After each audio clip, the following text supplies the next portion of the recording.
হযরতে মালিক ইবনে দিনার রহমতুল্লাহি আলাইহি বলেন, আমি একবার বসরার জঙ্গল দিয়ে যাইতেছিলাম। সেখানে হযরত সাদুনকে দেখিলাম, যিনি সাদুন মজনুন নামে প্রসিদ্ধ ছিলেন। আমি তাহাকে জিজ্ঞাসা করিলাম, কি অবস্থা? তিনি বলিতে লাগিলেন, এমন ব্যক্তির অবস্থা কি জিজ্ঞাসা করিতেছ, যে সকাল সন্ধ্যা সবসময় একটি দীর্ঘ সফরের জন্য তৈয়ার হইয়া বসিয়া রইয়াছে। সফরের জন্য কোনো প্রকার সম্বল তাহার সঙ্গে নাই, সফরের কোনো সামান বা সোয়ারি ইত্যাদি তাহার নিকট নাই। এমন মাওলার নিকট তাহাকে যাইতে হইবে, যিনি অত্যন্ত ন্যায়পরায়ণ ও বড় দয়ালু। তিনি তখন মানুষের মধ্যে ফাইসালা করিয়া দিবেন। এই বলিয়া তিনি অনেক বেশি কাঁদিতে লাগিলেন। আমি জিজ্ঞাসা করিলাম, কাঁদিবার কি আছে? তিনি বলিতে লাগিলেন, আমি দুনিয়ার বিচ্ছেদের জন্য কাঁদিতেছি না, আর না মৃত্যুর ভয়ে কাঁদিতেছি, বরং আমার জীবনে ওই দিনগুলির উপর কাঁদিতেছি যাহা কোনো নেক আমল ব্যতীত কাটিয়া গিয়াছে। আল্লাহর কসম, সফরের সামানের স্বল্পতা আমাকে কাঁদাইতেছে। সফর অনেক দীর্ঘ এবং বড় কষ্টের।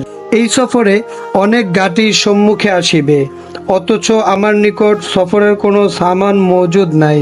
এই সফরের সমস্ত মুসিবত সহ্য করিবার পরও ইহা জানা নাই যে জান্নাতে যাইব না জাহান্নামে নিক্ষেপ হইব। আমি তাহার এই হিকমতপূর্ণ কথা শুনিয়া বলিলাম, লোকেরা আপনাকে পাগল বলে, অথচ আপনি তো অনেক ভালো কথা বলেন। তিনি বলিলেন, তুমিও দুনিয়াদার লোকদের কথায় ধোঁকায় পড়িয়া গিয়াছ।